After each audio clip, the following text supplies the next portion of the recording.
Welcome to PM Express Business Edition. It's been more than 11 years since we started exporting crude oil in commercial quantities. But as a country, could we have gotten more than the around $8 or $9 billion as a country? And also, has enough been done for those who are playing in this space, the extractive space, the multinationals, to ensure they get the best out of their work and also give back to the state? Well, what about the regulatory environment as well? Are we doing it right to ensure that we don't lose out to other countries in the region in terms of being a conducive place for extracting crude oil in commercial quantities? My name is George Wiafe, and today I'm privileged to engage the Chief Executive of the Ghana Upstream Chamber of Oil Companies. I hope I got it right, Mr. David Ampof. I hope I got the name right. You almost did. It's the Ghana Upstream Petroleum Chamber. But you said for the oil companies anyway. And petroleum is oil and gas. Okay. So you're pretty interesting. When I saw that Mr. Ampof was the chief executive of this chamber, for those who know Mr. Ampof, that was a sharp transition. Tell me more about it. I always get asked that question. You know, it's extraordinary. Not as much as you realize, I guess I had two lives. One was the interviewing life that everybody used to see. Time with David. Yeah. But even the years I did time with David, I used to run a company that I set up many years ago called Channel 2 Communications. So it was a strategic communications firm. My work was for public relations, strategic stakeholder engagement, advocacy for different companies. So essentially what happened is that the petroleum sector have monopolized that skill, if you like. They pulled me in to do that same kind of work, but for a specific industry. So it wasn't that much of a transition. How interesting, how challenging has it been for you working in this area or this space? Quite a lot of things happen in this space. And you're bringing in your experience in managing brands, and all the rest to handle this space with all the governmental engagement, the local community. How has it been for you? I mean, you learn as you go on. It is challenging in many respects. It is not my first area. So naturally, it's different for me. But you learn, you keep an eye on what's going on, you listen, you read, you engage, you look for good people to support you. I have a good team. I mean, one of my deputy, for example, is from petroleum. He used to work for one of the international oil companies. So you make sure that you have support, from the people that can add value. So yes, it has been challenging, but we learn as we go on. It's 3 years now. I'm entering with my 4th year, so it's only getting better and better. Ghana Upstream of Petroleum Chamber. For Covenant Mensa walking on the street of Agbogbolshi, what do you guys do? Let me tell you something. To make it easy, let me just say Ghanaians are very used to what they call the Chamber of Minds. The same thing. The same thing. Only this time it's for petroleum. Okay, it's an association of the players of the industry, the businesses, the companies. Sometimes people actually think it's a government thing. It isn't. It's a private sector thing. So it's the companies have come together, created the chamber, and I head that chamber. And my primary role is to represent them, do advocacy for the chamber, be the main spokesperson, be their link to government, manage government relations, do all I can to ensure that the industry has a voice. As a collective, it's more powerful. And that is the task that I have. Now, let me just explain to you very quickly, because you mentioned upstream. Upstream really is where exploration and production is taking place. In Ghana, oil and gas is upstream, meaning offshore. It's up there. It's down there in a way. But I find that always interesting. A bit of a contradiction. When the product is or the commodity is down beneath the sea, it is called upstream. And then when the oil marketing companies who are selling to you and I, it's called downstream. I mean, that even took me a while to wrap my mind around it, but that's it. I mean, so the industry has upstream, midstream, and downstream petroleum. Upstream is where they're doing exploration, production, looking for oil and gas, and much of it is under the water in the sea. Midstream is where you are processing and you are transporting the product.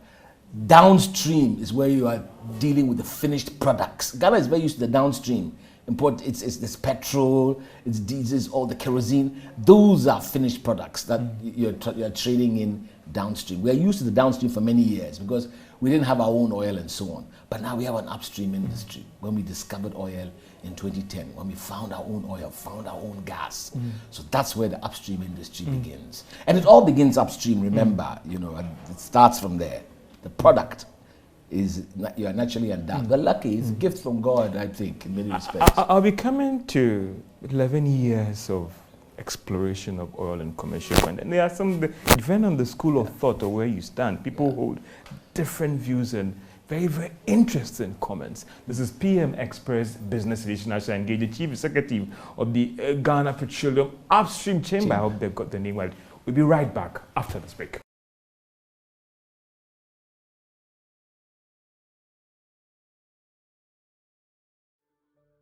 Welcome back to PM Express Business Edition as we focus on the upstream industry and years of commercial production. Can we be getting more in terms of revenue? And what about those who are actually doing the extraction, the concern about the protection, the conducive environment for them to work? I'm speaking to Mr. David Ampofo, his Chief Executive of the Ghana Upstream Petroleum Chamber. I keep on struggling with this. Okay, you got it. So I'm asking 11 years of extracting oil in commercial quantity. There are some who are thinking that, listen, the 8 billion, the 9 billion is peanuts. Could we have gotten more as a country? But still, backtracking 11 years on, you think that we've gotten what we're supposed to get, or still there's a lot more that needs to be done? I mean, look, I always worry when we describe $8 billion as peanuts. I mean, as I speak to you, this country is looking for $1 billion. One. $3 billion. Okay, but one a year. Okay. Do you understand me? I mean, that's so, you know, we have to understand these things a little more. I mean, this is not to say we couldn't be doing better. I always want to clarify that. I mean, if, for example, one of the other fields that was meant to have come on stream, for example, the acre development, if, for example, that was on stream, you would have another maybe 100,000 barrels being produced. So straight away, you are in the region of significantly almost doubling the kind of income. But it's all a function of price as well, so be careful, okay? These things, it all depends on the price. I mean, if we're producing, the price has been pretty good of late, so it's a shame that production has declined, because the truth is that production has declined. So the industry is not doing as well. But why has production declined? I mean, interesting with all the sophisticated machines coming on board and all the rest. It's not that, it's replacing. Why is that not ramping up things for us? You have to replace the reserves as you go on. If you're producing from the same place over the last 10 years, then obviously you will plateau. New resources must come on stream. New deals must be done. New investors must come in. Somebody's working here, somebody's working there, 2, 3, 4, 5, that expands it. Something is definitely wrong with the investment environment, in my view. There's room to improve. And I think part of it is also overall perception of the industry. We must overcome that. If we perceive oil investors as just there to exploit us and so on, we'll be in no hurry to work with them. That must change. Remember that these are private investors who are risking capital, and significant amounts of capital that they invest, they bring into the country. Okay, so you have to understand that, and they are seeking returns. It is possible to have a win-win situation. We don't have to see it as adversarial, that some people are getting, we could be getting more, we are not getting that much. That's not the way to perceive it. The way to perceive it is to create a much more attractive environment that enables companies to make those investments. This chamber represents several companies. It's easy for people to think that it's like just... who? Just help me. Good point. Good point. Just the oil exploration companies? Yeah, you see, that's the point. No. Okay, help me out on that one. When I joined the chamber, there was 6 companies. They were primarily the international oil companies. The big companies you refer to, we call them IOCs. We now have 21 members. The majority are local companies, Ghanaian companies, providing services to the industry. So that's where local content comes in. We'll talk about it. Talk about that one, yeah. Okay, so you have to understand that this chamber represents not just international oil companies, it also represents international service companies and local companies. I mean, indigenous Ghanaian companies. And a lot of them rely on the work upstream to also develop themselves, because they are support companies for the industry. They provide services to the upstream. Let's look at the regulatory environment and how it's been for your members, because some would argue that if there's concern now, what happened to the initial investment agreement that you people signed? Some have said that the country is being ripped off by the quality of investment that was signed by some of your members and the government of Ghana. What do you say to that? I think that's a huge misconception. I will tell you that. Yes.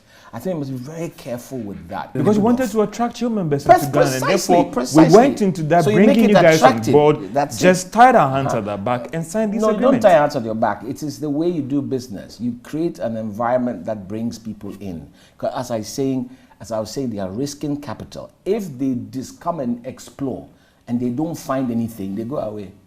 If you look at the whole process, they go away. They don't make a cent. And there's a reason we bring them in. Because we don't want to use government's funding.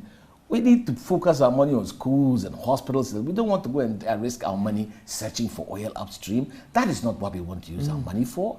Every business is like that. You bring in people to do that and you partner them. So if we are not getting them coming in, then we are not doing something right. We should ask ourselves how we can make it a better climate. After all, you're not the only person with oil or country with oil. There are other countries. They're all attracting investors. They go to other places. Ivory Coast is there next door. It's got people there. The people in Angola, in Nigeria, producing. Nigeria is doing what? 1 million barrels a day, and you are doing what? 140,000. In many respects, you are small fry compared to the Angola and Nigeria. But there is potential. That's the first thing I have to say. There is potential. We must do all in our power to ensure that our natural resource of oil and gas becomes of benefit to both the investor and to the country. And it's possible. Interesting, because I was talking about the fact that there are questions about the agreements that these oil companies entered into government with government, because yes, at that time, who doesn't want, not to mention anyone name, those huge multinationals coming in, and therefore that's where we're ripped off. It's a very worrying perception. That's a perception that the host communities and all that. We really have to go away from that thing. We are ripped off. By the way, let me tell you something. When you sign an agreement, you have to respect the agreement. Okay, there's something called sanctity of contract. Okay, so when you sign an agreement and you discover halfway that perhaps it's not the best agreement, you don't start playing games midstream. You learn, so that the next time you sign an agreement, you apply the knowledge you've gained. Does that not seem like a rational thing? Okay, you don't come up with new things and try and make them retroactive and say that because the first time. You don't do that. Because you realize that initial agreement was a rip-off. No, it's not a rip-off. It's not a rip-off. What it is that you are trying to attract investment and you create more appeal. And so the fiscal environment, the fiscal terms means that what you agree, that you do this, I do this. Remember that if you say, for example, that you have the resources, you wouldn't bring them in. You bring them in because you don't have the resources. So you bring them in. Nobody is here investing by force. Everybody who is here working has been invited. And they've come in, on the terms that you have created. So it's only fair that you stick with those terms, respect those terms, and get on with it. If you start something new, again, because you're discovery, you're working all the time. And because of that, you think now you're in a stronger position, you want to change the terms. Absolutely, we applaud that. But even then, the market will tell you whether, if they don't come, then of course there's something wrong with that. Are you getting me? Taking a review at some of these agreements again, don't you believe that indeed the time has come to review some of these agreements? Because the initial one, looking at the current circumstances, things have changed. No, I don't.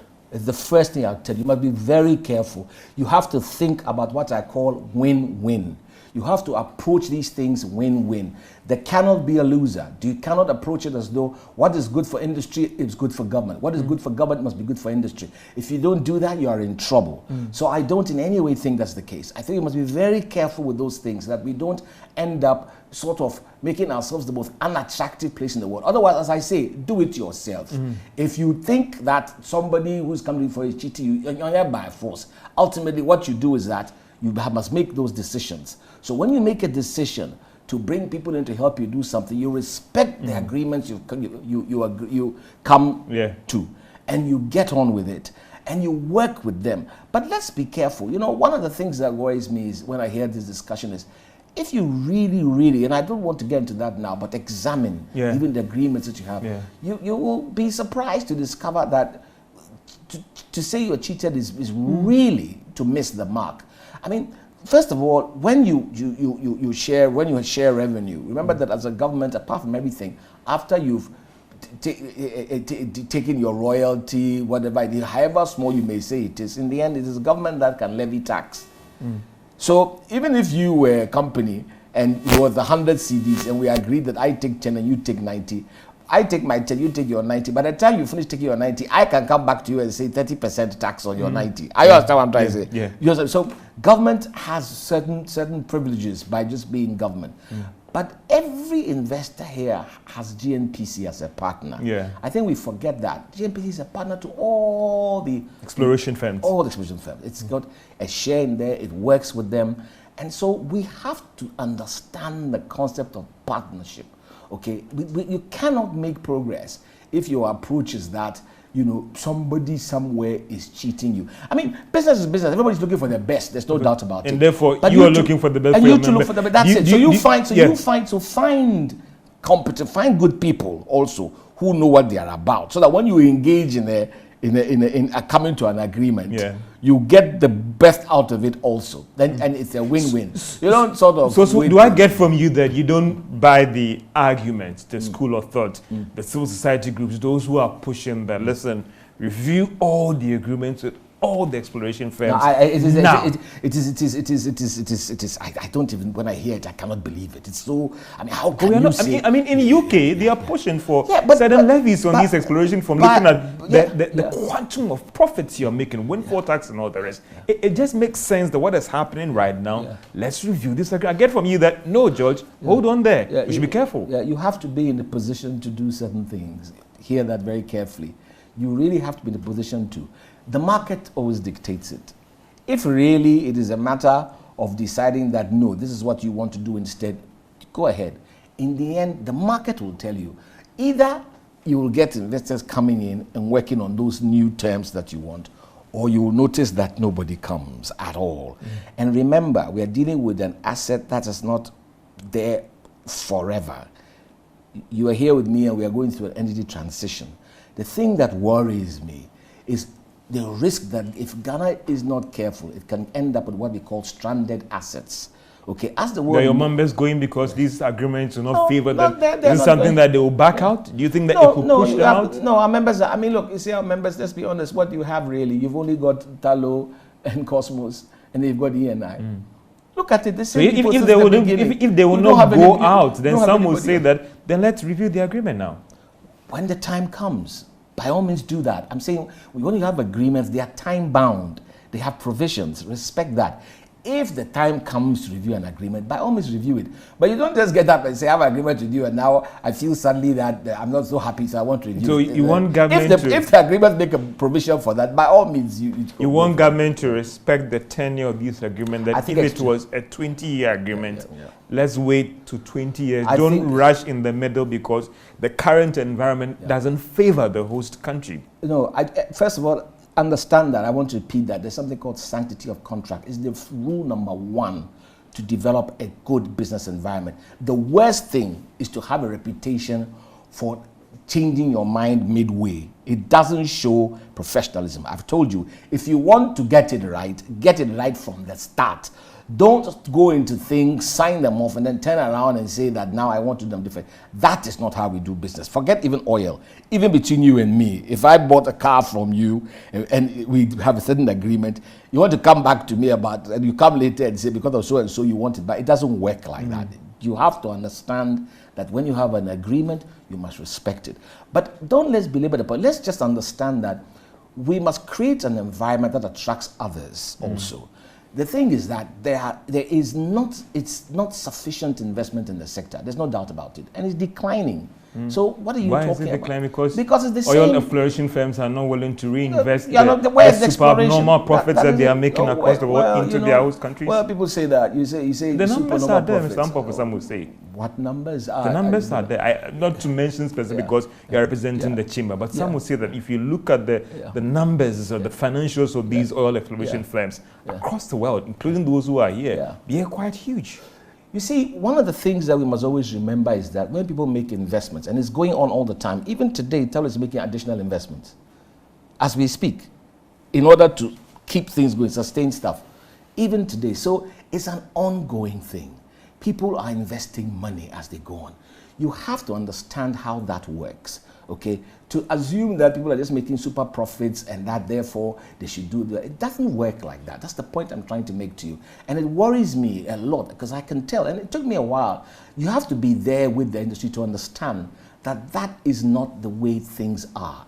And where are the new investors? Where are they? Why are they not coming? Good question. Search From me. the chamber's perspective, what are your members telling you? Because clearly the fiscal environment, because clearly and we'll be coming to the fiscal because that is very interesting as well. I mean, a bit about the regulatory environment as well. This is PM Express Business Edition as you look at 11 years of exploring or exporting crude oil in commercial quantities. Can we be getting more as a country? And what about the players? Are they right in pushing for a fair, respecting of the rules of engagement when it comes to exploration of crude oil in commercial quantities? This is PM Express. We'll be right back after this break.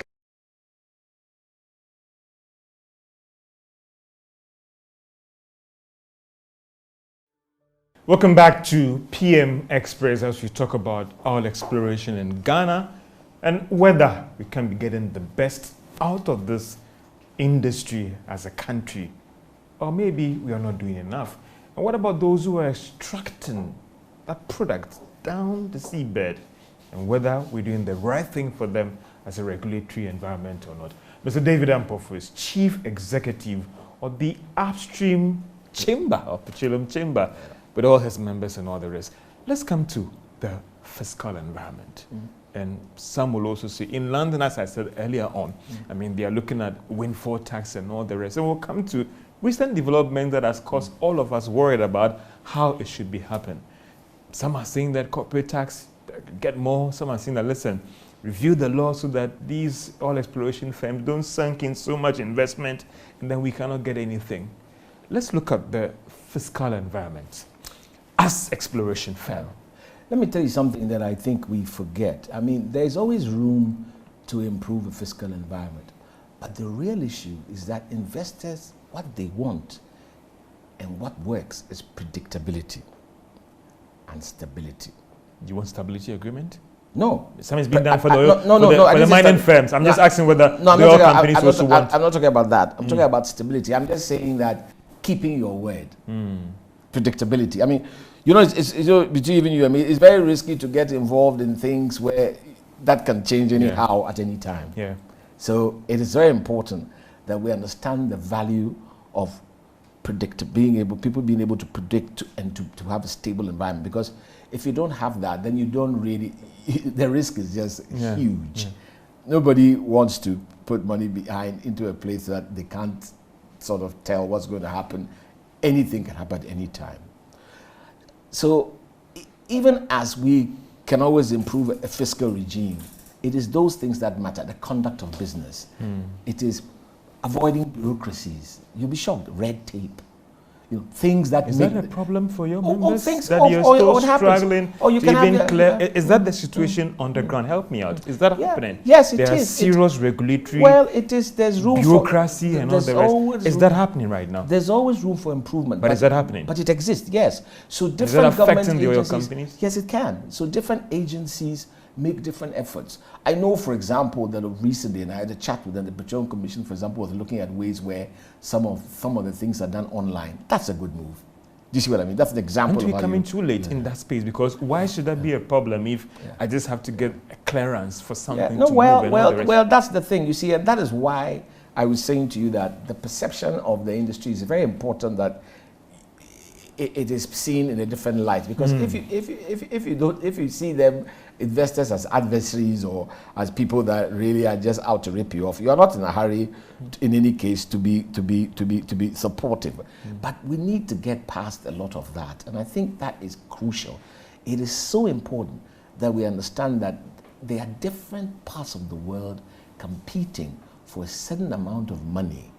So you have to put your best foot forward. People will go where they think the returns are best. You understand me? Where they think there's predictability, there's stability, where they think that the returns on their investments are meaningful. If not, they will leave. Do you think that is a challenge that Ghana could be facing? I think Ghana could face it. We are getting closer to that space. The point is that the reality on the ground, the sample is that we are getting there. Well, I mean, you are. If you look at the production profile, if you look at the curve, how things have been going, you see Talo, Cosmos, and Jubilee starts in 2010. You see it climbing.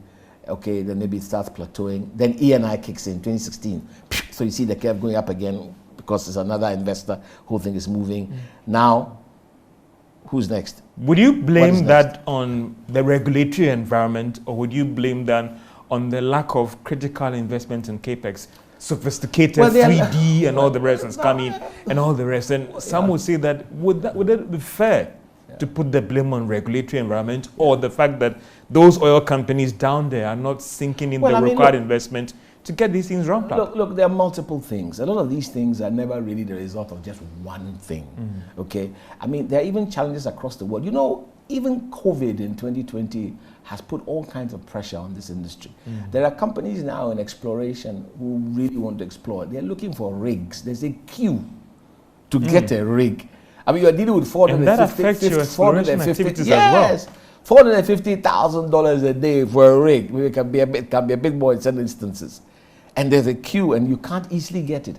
So the whole supply chain has been disrupted. So things have been made difficult because of all of that. And you have to understand that. And then you know what has happened with Ukraine and Russia. So the world is going through a difficult time. Okay, let's just understand that. And it's all the more reason why we must put our best foot forward. That's all I'm saying. Interesting. I just wanted to come back again to the fiscal issues as well. For somebody who is on the street of Accra, saying that just like the common philosophy is the more you earn, the more you pay. So why has it become a problem now when the government thinks that, listen, pay at the more you are earning, pay more to the state? Isn't that just the right thinking, the right philosophy? So why is it that the fiscal environment now has become a problem for Talu, ENI, and the others? If you agree from the beginning that the more you earn, the more you pay, I guess there will be no issue. If you don't agree from the beginning that the more you earn, the more you pay, how do you suddenly come up with that? But that is not even the issue. I'm only saying that in response to what you say. I mean, we're talking about the more you earn. How can you be earning more when production is declining unless you have some special kick in of price? You see, it's very difficult industry. I mean, for example, we say we earn more, maybe even this year and the year before. It's very possible that you earn a bit more. And why you probably earn a bit more is because the price has gone up, but you're producing less. So can you imagine if you were producing more and the price goes up? That's when you begin to realize the real benefit, because it's a function also of the price. It's the global market. So it's not that straightforward. And I think that we really have to appreciate, we never used to have oil and gas. We were working as a country. It's a whole new source of additional revenue. Even over the last 10 years. So if people come and say $8 billion, but it's peanuts, I think be careful you talk like that. You have what, $1 billion a year? Okay, you have, and the market, the world is changing. Look, what did you have from foreign remittances? $4 billion. So yes, you can see that. What do you do to kick in and earn a lot more from oil and gas? And you have to do it soon. You have to attract investment. You need resources to come in to go into exploration. If you're not exploring, you're not finding it. You must explore. Discover. When you discover, you must appraise to determine whether what you've discovered is even in commercial quantity. If it's not a commercial quantity, boom, it's done. You understand me? All this is paid for by investors. The government doesn't get involved in that at all. Then when you discover that you've got a good discovery and you appraise it, and it's like, wow, this is commercial, then you go to what you call after that a plan of development. Meaning getting ready. That's when you do all the stuff, POD, then you get an FPSO before you start production. Actually, that plan of development period is one of the periods where indigenous Ghanaian companies can make a bomb. I'll be coming to local content. You raised an argument about fiscal things being tied to production. Not to get into so much technicalities, what do you tell those who would say that production decline is a result of not much being sunk into exploration, and that's what the problem is? But that's the point. You need. And why are we not exploring? Why are your members not doing much in terms of exploring more oil? Yeah, and I've just said that to you, that the members, those who are exploring, members, not members, it's two. Yeah. And then there's a few others in exploration. There are issues and they are working on exploration, but the truth is that ultimately, remember that if you don't have an environment that is sufficiently attractive, and I don't mean attractive just in the fiscal terms. I said conduct of business, even the conduct, how you do things. The other companies also, they're looking for that same investment money. So there is competition for limited resources. That's what I'm saying. So you have to understand that you're not alone. It's not as if you're the only nice girl in the room. There are others. What do you do to make sure that you get that investment? Don't underestimate it. Okay, and let's talk. You wanted to talk about local content. Yeah, I'll be coming back to that. That's a big part of where you get benefit from the industry. But when there's nothing happening, where is the local content? Do you think that in terms of taxation and all the rest, the laws are not helping? Because then if it's not handled well, we could have our laughing at the other side of our mouth as a country. Look, I think that you must find a way always to come to a win-win.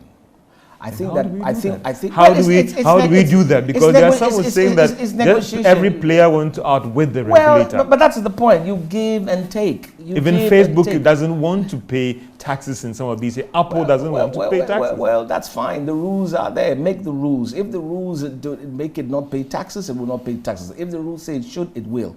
All I'm saying is understand that you must create the clear platforms and environment and stick with them and get on with it. Okay, if you don't, then really you are not going anywhere. Let's come to the tallow issue. And recently the Ghana Revenue Authority had to raise issues and audit and all those things. And some say it's interesting. Now they've got into an arbitration and all those things as well. Help us understand from the chamber's perspective, look, what is the issue? I mean, just like any company, George Wiafe and co. I mean, GR officials come to my office, George, we want to reassess your books. You are not paying what you're supposed to pay. Simple. Simplicity. Pay the money. Well, it's not so straightforward. Why do you have to go to the international arbitration because to flex your powers? No, it's not to flex powers. Again, the agreements, that is what the agreements say. You see what I would say? Again, was it logged in the stability agreement? No, I'm saying that the agreements make room for international arbitration. When companies, and it could be even yours or mine, exercise what they think are their rights, it should not be seen as being obstinate. I think that's, again, the wrong approach. Trying to flex your powers. Yeah, trying to flex your powers. It's just not that. You take, obviously, what's happened with tallow is there's a tax assessment they dispute. Yeah. It's as simple as that. Companies do that all the time in lower companies. You dispute the assessment. So you find a way. So ultimately, what's happened is that they are going for arbitrations to determine whether that tax is to be paid or not. But again, remember that even as I say this, tallow is in discussion with GRA. So it's not as if it's interesting. It's like I have a problem. I take it to court, and I still want to sit down with the family and discuss it. Doesn't it raise some questions about genuinity and good faith? Because if I want to discuss these issues in the house with my parents about it, or the two families, why do I take it to the court? It raises questions about good faith from the player itself. There is nothing wrong with that. All the provisions agreements make room for that. When you have disputes, you go to court. You go to court. That's why the courts exist, to settle these disputes. It's not, and there's nothing.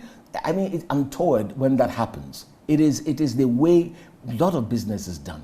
Okay, it would be great if we didn't get into court in the first place.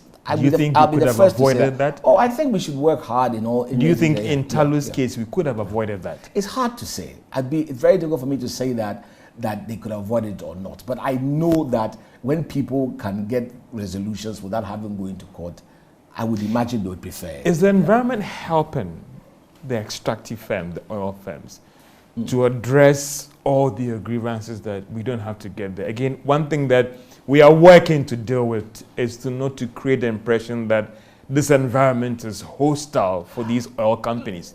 And so is the environment helping that if a powerful exploration firm has an issue, then they can go through all the regulatory environment here to get a fair hearing and it be addressed. That anytime I have a problem, I have to go to the international arbitration to get the issue solved. I don't think that, people go for international arbitration every time. So let's be careful. There are a lot of things that happen that you don't hear of. Really that get solved. So it's always very easy to pick on the ones that are out there, but there's a lot that happens. Arbitration is in the nature also of the game. All I want you to understand is that going to arbitration should not be seen in a bad light. It is a provision for when we dispute. There's a dispute. Okay. Sometimes you even take it out of arbitration. It happens. You can go to arbitration and then you find that in your negotiations. That's important. For example, with the E&I, the dispute, in international arbitration, I think that makes things very difficult for the country because it's a big player. E&I is not it's a major company. It's not your backyard or your exploration firm. It's a major company. So, if we can find, for example, a third-party independent arbiter, to say, look, take this out of court. Let me sit with you guys. Let's come to a resolution. I think it would help. But some would say E&I took the issue to court, and that the person that took that issue to court take that step to withdraw and exploit arbitration. Yeah. Well, it's not to withdraw. It is an ongoing negotiation. Remember that you are in discussion all the time. Always you are in discussion, and you must, where you can, you must always be looking for what is also good for the country. Okay, and if you think that you can come to some kind of reasonable understanding, it is okay to take things out of court. Okay, so that's not in itself a problem. But again, what has happened is that they have not felt that they've been treated properly, and so they've gone to court. Who wants to go to court for the sake of it? And this is not cheap business, by the way, when you start going to court and all that. So if you can avoid it, I'm sure you will.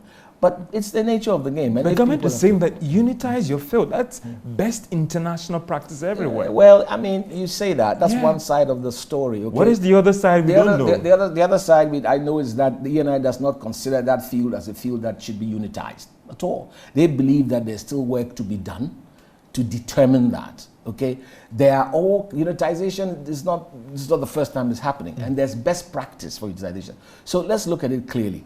What if the field is to be unitized? Believe me, unitization works for both companies anyway. There's no point in that. Exactly. So if you find that one party is not happy with it, then you cannot impose that in a way. It's like trying to get you and I to work together, even though we are not happy with each other. It's more useful to sort of get us to get onto a certain age before you even do that. So clearly, the trouble with the unitization of Afina and Springfield is that the parties are not in agreement that field needs to be unitized. So they go to court. Okay. So let's see. Ultimately, the court settles the matter. I'm just saying that, in all honesty, if it could be taken out of court and it could be resolved by a third party, some independent organization, there are people that can do these things and organizations, it would be good so that we go away from all the negative news that's associated with being in court and being in arbitration. You as members themselves, or these exploration firms, they go out, seek investment, get their shareholders and all the rest to come in and bring in capital and all the rest. In the E&I case, for instance, they went through all the courts to the Supreme Court. Are the oil companies themselves worried about the signals they are sending to these investors out there in terms of the fact that the environment is not conducive for us?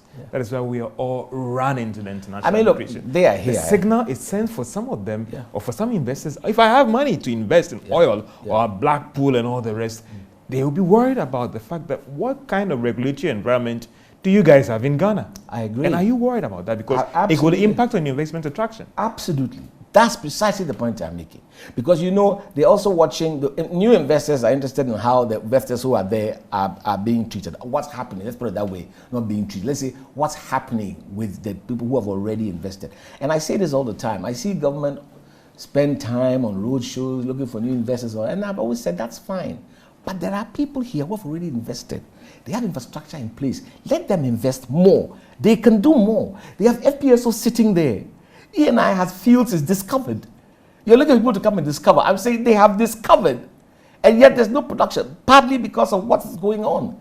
Strictly speaking, they should be busy. We should be asking them to produce a bit more. But you're not going to do any or get any of this done in an environment of, you know, arbitration. And that's what I meant by when you can take it out of court.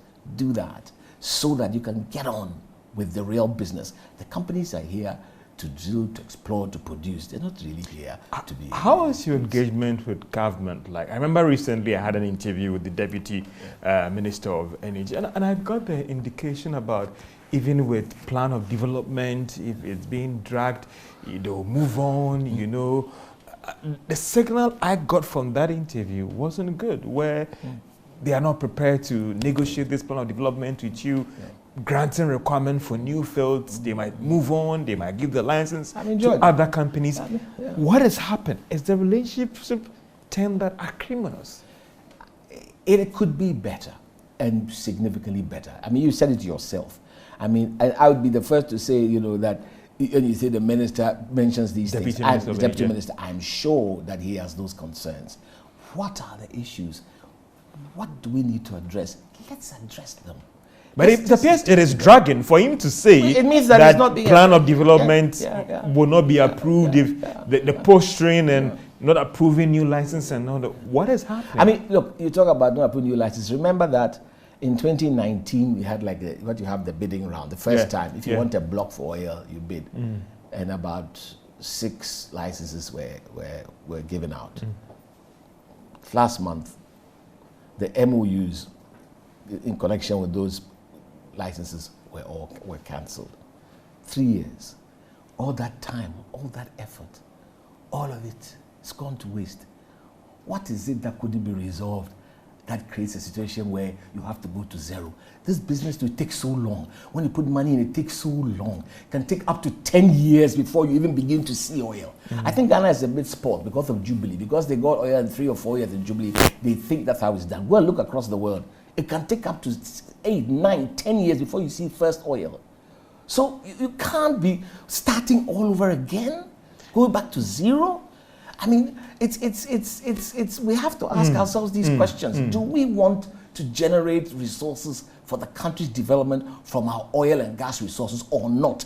By the way, you and I keep talking about oil. We always forget gas. Some of us have said this a decade ago. There's a development, and there's another thing that I'm coming to. But I'm still trying to find out, yes, maybe, what is happening between the oil exploration, from the Chamber's perspective, and government. It appears that from the portion of the Deputy Minister in that interview, things are bad, things have broken. Well, you should ask. Why are you not reaching agreement on plan of development, renewal of license, to the extent that if these things continue to drag, these licenses will be given to other people? What is happening? Is it because you're not giving them more in terms of taxes? What is happening on the ground? Well, you might want to put that question to. Is that the situation from the Chamber's perspective? You are aware of these things. Yeah, but be careful, because as I say, ultimately you have a few companies, very few here. It's not you're not expanding that. You need to do that. You need to bring in new investors. The more we have, for example, we always talk about our industry. What industry? There's no industry. What have you got? 2 or 3 fields? That's an industry, really. You've got Jubilee and 10, and then E&I. That's all. And there are more deposits. But look at the coast of Ghana. Ghana's got the Western Basin, Central Basin, Keta Eastern Basin, Voltairean Basin on land. 4 basins. All the work is happening in one basin, in the Western Basin. And the only reason it's happening there is because that basin has been de-risked. Because somebody came and put money there and then found oil. So then others think, oh, good, they've all rushed there. Look along the whole coastline. Do you think the exit of ExxonMobil was a big minus for the industry? I think it was. I think ExxonMobil leaving sends a negative signal. Look, that is the blue chip, if you like, in many respects of oil companies. Chevron was even news about Chevron and all the rest coming in. And then it comes in, and then you missed a big opportunity. Of course you have. I mean, first of all, let me be honest with you. Where you are drilling and producing your oil, sometimes I think we forget this. In 3,000-4,000 meters of water depth, there are not many companies who can work in that environment. Let's be clear about it. I think sometimes we get a look of it. You know what it involves? These are robots. I mean, sometimes you realize that we don't understand. People are thinking that there are people there. There's nobody there. You can't be there. You can't be there in that 300 feet, 400 feet. Meters. It's not feet. It's deep down. Look, you have to understand, when you want to go to see where you're producing oil, you go to Taka, you get on a chopper, helicopter, you travel. I've been on Jubilee, I've been on 20 minutes, you're in a sometimes 30 minutes away from onshore. Then you suddenly go and see this big FPSO on the ocean. People are working in a place like that. It's even high risk zone. It's not an area for small boys to play. If there's an accident there, you will just kill everybody. Remember the Deepwater Horizon offshore Mexico. So it's not. These are companies with experience. You have to find a way to work with them. That's all I'm trying to say. It is so important that you work with them. And as you work with them, skills get transferred and so on. But don't underestimate it and think that it's something that just anybody can do. If you had an ExxonMobil in this market, of course it would send a good signal. But it's gone. It's left. Was it the government posturing that pushed them out or what? Look, listen, I'll tell you something. Bottom line is that they clearly, something wasn't right for them. Otherwise, they would have been here. Okay, let's be honest. And I told you that again right now. They are doing a lot of work in Guyana and other places. That's what I meant by it's a competitive environment. If they sit there, they think that other place, things will be a lot more smooth and conducive for business, they will move there. It's part of that thing I keep saying about ensure that your environment is sufficiently appealing. Time is not our best friend, but we take a short break. When we come back, just a quick one on local content, and then the gas issue and the local content thing. This is PM Express Business Edition as we talk about 11 years of exploring oil in commercial quantities. And what can we get out of this? Local content, getting more from the industry. We take a short break and we'll be right back.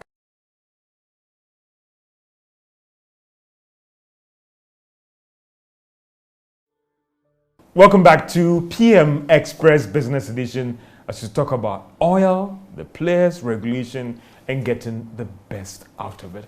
One thing that is dear to the hearts of many is that after exploration, after commercial export, what about the people, and the people? How committed are your members, the oil exploration companies, to ensuring that there's technology transfer, knowledge transfer to Ghanaians and indigents? Look, you're referring to local content. Local content really means that we are taking part in the industry. Let there be sufficient business that Ghanaian companies can take part in, and you would have dealt with local content. Don't underestimate it. That's what you need. If the industry is thriving, the Ghanaian company, go and ask any of the Ghanaian companies, the indigenous Ghanaian companies. Are they benefiting the international requirements? They have done some knocking a lot of them out. They have done some marvelous work, and people don't recognize it. Really? There are some serious Ghanaian companies involved in this industry, in logistics, in fabrication, in environmental. It's so easy to forget that. There are. But the point I'm making to you is that these are companies that are working, providing services to the industry. So if the industry is not growing, the business diminishes.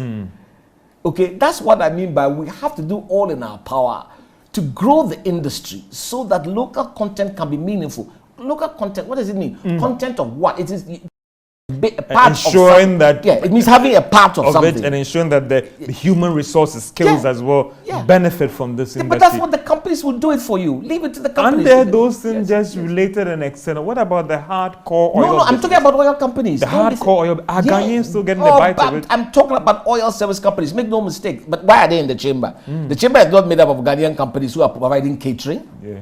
These are companies in petroleum. I just said to you, they are in fabrication. Apparently, for example, the FPSO, I don't know which FPSO it was, that was built, $6 billion project for one of the FPSOs.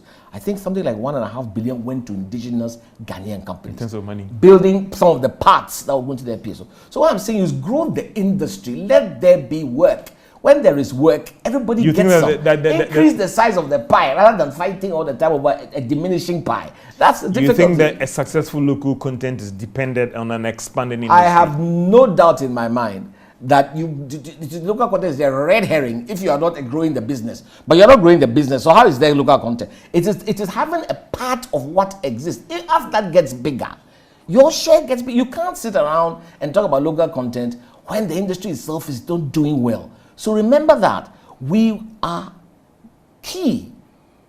If we as businesses are busy, local content what about those who say that international requirements, they are not localizing some of these things? So if a Talu wants this, it has to be roped into the global bidding. George, you can't spend all your time complaining and fighting. Set the rules. Follow them. Make sure people follow them. Build relationships. Get on with it. If you spend all your time thinking that people are not doing what you want, or you are not doing what people want, we are not going to get anywhere. I want to tell you on that note, it is so important that we understand that. Just set the rules and let them follow the rules. Do the right thing yourself. Check whether they are or not. If they are not, what does it say? Are there some sanctions here? Apply them. If they are doing well, applaud them. What about human resource, Expo, and the concern? And I know the mining industry have had their share of that. Employing the local skills, employing Ghanaians who are capable. There's 5,000 people, if you like, within this industry. Maybe 4,800 are Ghanaians. Easily 85-90% are Ghanaian. Okay, so oil companies are doing well in terms of bringing in and offering Ghanaians the opportunity. Within the scope of what there is, yeah, that's what I'm saying. Look, we can always do better. I'll be the first to tell you that. But let's not pretend that nothing is happening. That would be very unfair. As we try to wrap up on this discussion, there's another final thing as we end on this gas exploration, the local content. There's been arguments about the pricing, the negotiations, and all the rest. What is the latest as we speak right now on this gas issue? Listen, gas. What is happening? It's fantastic. It's fantastic. You don't have any dim. So let me tell you, they are producing optimally. As for gas, to be honest with you, we'll be worried about importing gas. Don't even try and bring any gas into the country. And that's what I get from the place. That listen, don't try to decide on any floating vessel. There's enough gas. There is enough gas. So what do you want so that you can... I want investment in infrastructure to evacuate gas. Again, investment. The gas is there, but you have to build pipelines. You have to put in the infrastructure. What is stopping you from doing that? Investment. Is government stopping you from bringing in the capital? No, government is not. But clearly, it is... At the moment, does not appeal enough. So you have to, it is government's role to make sure it's appealing enough for that to happen. You need to evacuate the gas. You need to expand. I mean, some are doing well. In midstream, a company like Ghana Gases, I think they're doing well. They're looking to even expand their plant. Frankly, even the gas they bring there, if you don't expand it, there's only so much they can do. So again, infrastructure for gas. And gas is critical. That's where the energy comes from.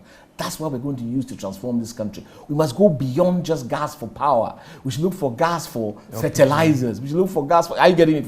We must add value. So much gas can do. And remember, gas is the transition fuel. Even though there's energy transition and we complain about oil and gas, gas is the preferred of the fossil fuels. And for a while, it's going to be around. Let's get on with it. Are you worried about this push for green energy and all the rest, and its impact on attracting of fresh capital into your current oil exploration activities? Listen, I think we must do both as usual. If you go, you find China, maybe countries which are the biggest polluters, they are the same people who have put a lot of money into renewable. You see the way they do it. Okay, it's not either or. Okay, so you have to understand that. Oil and gas are going to be around with us for a while. Government has a clear policy on that. That's something that I think is great. Companies must dovetail and get on with that. Okay? Now, that is the reality of it. But the truth is that over time, maybe not 10 years, maybe not 20, but at some point, renewables will be the thing of the day. Mr. Mbavu, as we wrap up for you, in terms of the outlook for the industry, are you that optimistic? Are you worried if we don't fix the regulatory issues? Listen, we might be sitting on a time bomb. I feel we could do a lot more. Yes, I think that government needs to understand very clearly that it is in its hands to determine what happens to our oil and gas resources. It is in its hands. Government designs policy, creates the framework, provides the incentives.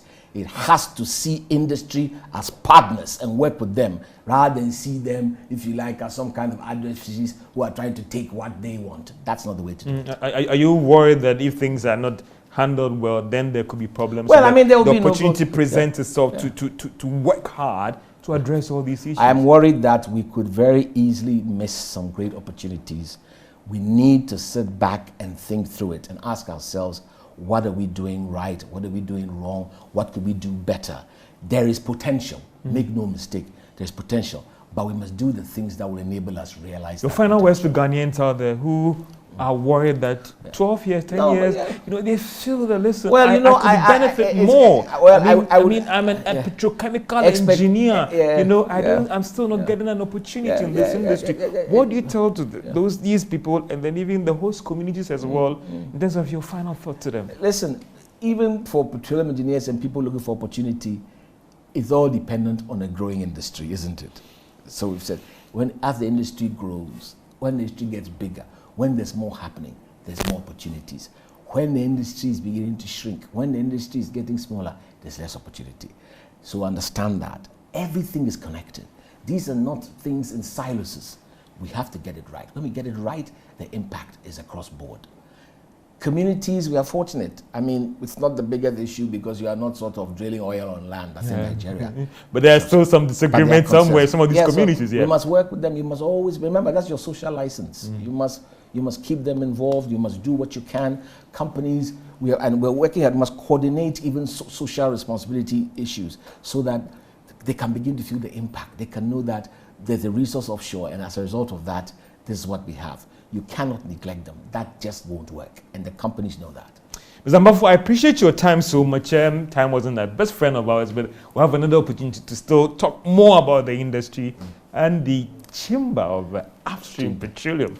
Still mixing the words. You got it right. This is PM Express Business Edition, engaging Mr. David Ampofo, Chief Executive of the Chamber, about development in the industry and how we can make the industry better for you and I. Have a good day. PM Express Business Edition.